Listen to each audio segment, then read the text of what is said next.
আসসালামু আলাইকুম ওয়া রাহমাতুল্লাহি ওয়া বারাকাতুহু। গত পরশুদিন আপনারা দেখেছেন যে সরকার 13টি রাজনৈতিক দলের সাথে বসেছিল, 13 দলের শীর্ষ প্রধানদের সাথে, সেখানে আমরাও ছিলাম। সেখানে আমরা পরিষ্কারভাবেই সব রাজনৈতিক দলই সরকারের এই পক্ষপাত দুষ্ট আচরণের তীব্র প্রতিবাদ জানিয়েছে এবং ডক্টর ইউনূস স্যারের প্রতি সম্মান দেখিয়েই তারা বলেছে আপনার সরকারের প্রতি আমরা এটা প্রত্যাশা করি না। কারণ পরশুদিনের আগে আপনারা দেখছেন 4টি দলকে নিয়ে মিটিং করেছে এবং গণমাধ্যমে এবং উপদেষ্টারা বলেছে 4টি প্রধান দলকে নিয়ে তারা বসেছেন। একটি দল যেখানে নিবন্ধনই নাই, সদ্য জন্ম লাভ করেছে, কতদূর যায়, কতদিন রাজনীতিতে টেকে, সেইটাই তো এখন পর্যন্ত জানা নাই। সরকারের পৃষ্ঠপোষকতায় থেকে সরকারি সহযোগিতায় এদেশে অনেক কিংস পার্টি গড়ে উঠেছে, পরে আবার সেগুলো হাওয়ায় মিশে গেছে।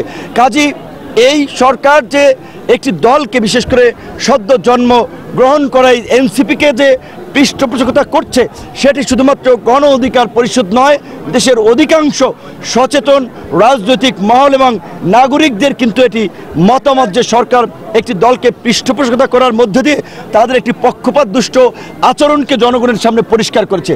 তাই আমরা বারবার সরকারকে সতর্ক করছি, সরকার যদি নিরপেক্ষ আচরণ করতে ব্যর্থ হয় তাহলে নির্বাচনের আগে নির্বাচনের জন্য কিন্তু একটি নিরপেক্ষ সরকারের প্রয়োজন হতে পারে এবং আমরা মনে করি এনসিপি সহ সকল দলের প্রতি সরকার সমান আচরণ করবে।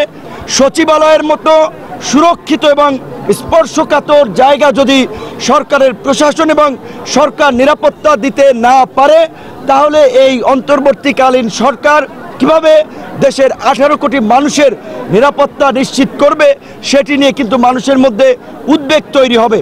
আজকে জুলাইয়ের এই শহীদদের স্মরণে এবং জুলাইয়ের আকাঙ্ক্ষায় আগামীর বাংলাদেশ বিনির্মাণে গণ অধিকার পরিষদের যে কুমিল্লার সমাবেশ ছিল, আমরা সেই সমাবেশ থেকেও পরিষ্কারভাবে সরকারকে বলতে চাই মাইলস্টোনের ঘটনা এবং তার পরবর্তী ঘটনাসমূহের একটা স্বচ্ছ, নিরপেক্ষ এবং বিশ্বাসযোগ্য তদন্তের মাধ্যমে প্রকৃত ঘটনা জাতির সামনে উন্মোচন করা হোক।